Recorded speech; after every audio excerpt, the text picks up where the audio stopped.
Today is my review on Jusant. It's actually a French word pronounced Jusant, but I don't really speak that way because I'm just a simple American.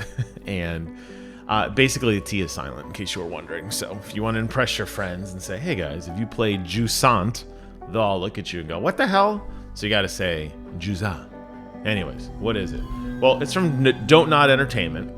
These are the guys who made Life is Strange, so they are no stranger. See what I did there? They're no stranger to making games that have deep emotional impact. And I think this game really felt that way for me because it's very one-noted, but incredibly deep. And you're building up the entire game to the final moments of anticipation of climbing a mountain as this character. And the entire game is laid out in front of you. Like when the game starts, you're looking up at the top of this mountain. The entire game experience takes place on this mountain as you continue to climb, mostly vertically up. At times you'll go kind of backtrack a little bit. But climbing to the top with this little creature on your shoulder who's going to help you and guide you. And you're going to find out what's at the top and what this all means. Now, whether or not that is satisfying for you, well, beauty is in the eye of the beholder. I think this is definitely a game where you could argue that the journey is much more rewarding than the destination. So a game like this doesn't really have a lot of plot in the way of, like, what are you doing? It just kind of starts as you realize that you have to climb because there's no other option in the game. You'll start finding little notes and artifacts, and you will quickly realize that you are part of, or exploring part of, remember, no spoilers, a civilization that isn't there anymore. So all of the things you see are things that people left behind as they went into other places, largely due to the Jusant, which is a term which is basically like a low tide, like a receding tide. So I'm not saying that this mountain would have been underwater from the beginning and that, it's all mermaid people. But what I'm saying is that water is life, and we know this to be true in obviously every facet of civilization. And as the water recedes and as people start to struggle to find food, and as the boats basically are just dry docked because there's no water to float on, everybody kind of scatters and leaves. And that's where you show up as this character to kind of climb the mountain, see what's up there. Again, I don't want to give it away. I think it's worth playing on your own to enjoy. It's a very simple game, but also very rewarding. You climb using your two bumper buttons. I don't know how this would work on PC. I don't know if you're alternating mouse clicks or what. But you get this sense that, like, you're actually doing the climbing because you're constantly depressing and holding down left and right trigger to navigate up the mountain and aiming your character in different directions so that you can grab various parts of the environment. Additionally, as you're working your way up, you're going to get basically a guideline that's going to help you and allow you to tether to different things, which allow you to swing. It also serves as kind of a nice little checkpoint in certain areas because some of these climbs are slightly treacherous, and obviously as you go up higher, they will only get harder. I wouldn't say it's a puzzle-based game in the sense that, like, you're always gonna know what you have to do. Very rarely are you not gonna realize, oh, I have to climb this thing because this thing looks different than all the other things, or oh, hey, I can grab that, or it's very clearly designed that this thing was meant for me to grab or to hold on to. There are a few instances like you're seeing here where there are these optional areas to explore. You're going to use this little creature on your shoulder, and they're going to do something that reveals some sort of artwork or a flashback or a memory of sorts.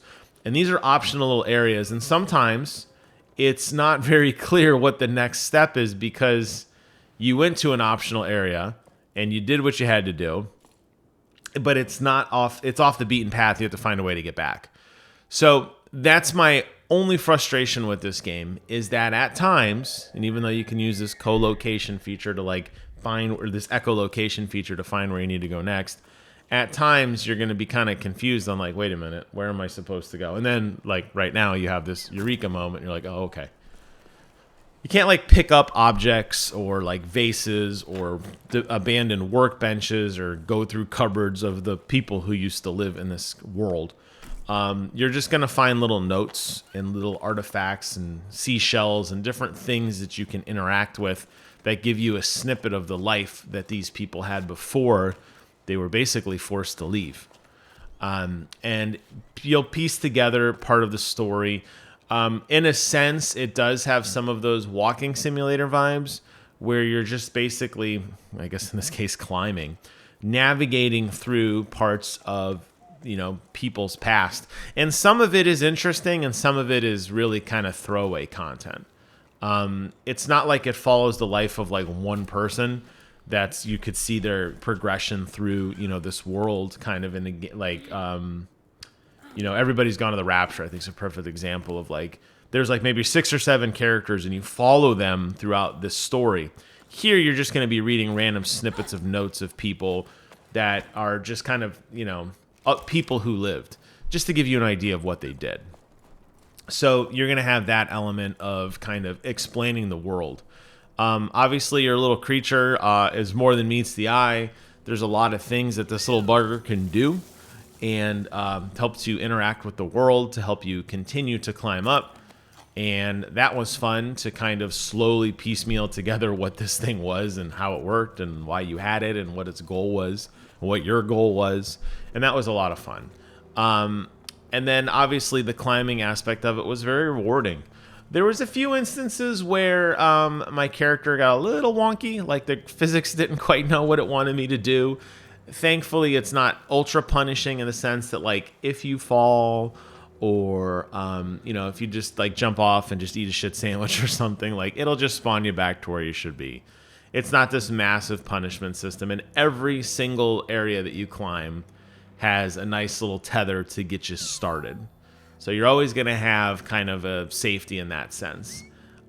Where the physics worked really well, I thought, was when you had to use your rope as, to swing back and forth between objects and to clip and to run along the side of the wall to get like some momentum and stuff going. And that was a lot of fun too, because it did force you to kind of think outside the box other than, well, I'm just going to press up and I'm going to let my character kind of figure out how to climb. Like, you have to do that work yourself. And if you've played Uncharted or any other game that has a lot of climbing to it, I think you'll greatly appreciate this system. Even Assassin's Creed type games, I think you'll greatly appreciate this system because it does feel rewarding and it works. And it's a lot.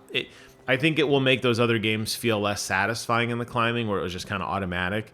As we're here, you have to really give conscious thought to how your left and right arms are holding on to things as you grab or jump or rappel or other things to move and traverse through the world. And I like that. A game like this is a perfect Game Pass game. It's like 4 hours long, maybe, if you really spend your time going through every little nook and cranny. There's probably more that I missed. There's definitely a lot of collectibles on the way that it wasn't that I ignored, I just didn't see. There were times that I would climb to the top of an area and just immediately go to the next area. I wasn't constantly using my little bugger dude to like ping everything and find every little hidden treasure and every little item on all the floors. That said, I think I got a good enough appreciation for what the game was the message it was trying to convey. And I'm sure there was stuff that I missed out on. But again, because a lot of the notes that you read feel kind of inconsequential in that moment and is just painting the picture of a larger society, it wasn't like I missed some major story beat between characters and then I was like, wait, how did this happen? Because I missed this pivotal moment. Anything that you kind of absolutely have to do, any side area that's going to explain or grant some sort of ability or some sort of power or some sort of story beat, is absolutely on the path. You're not going to be able to bypass that.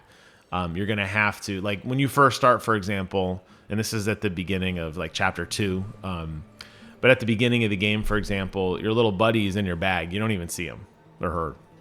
and you have to just climb, and you can kind of hear it rustling around. And then you get to this part that you have to use your little creature, and then there's this big cutscene. The creature comes out, and then that's what explains the next set of mechanics. But you couldn't have bypassed that otherwise. So fear not, in the sense that, like, if you're not a pure completionist, you're not going to be completely lost in the dark like you probably would have going back to, you know, Everybody's Gone to the Rapture, where you miss a note or something and you have no idea what's going on. Like a massive story beat's gone. This doesn't have that. This is just the fun of climbing and exploring what's in this different world. I definitely had a somber tone playing it. I'm sure others may have a happy exploration type, like, hey, look, this is cool. We're off in a strange new world. We're exploring this awesome society. But I played it more with a little bit of kind of sadness. It's like, wow, you had this great civilization that's gone, and you get this like last man on earth sense of loneliness, and you got this little guy to keep you companion, you know, your little buddy to keep you, your little companion to keep you friends, and it had a sense of sadness to it for me. And maybe that's why it resonated with me so well, because it was a touching message in of what it was trying to say, but it didn't overstay its welcome. Like I said, it's only a couple hours long.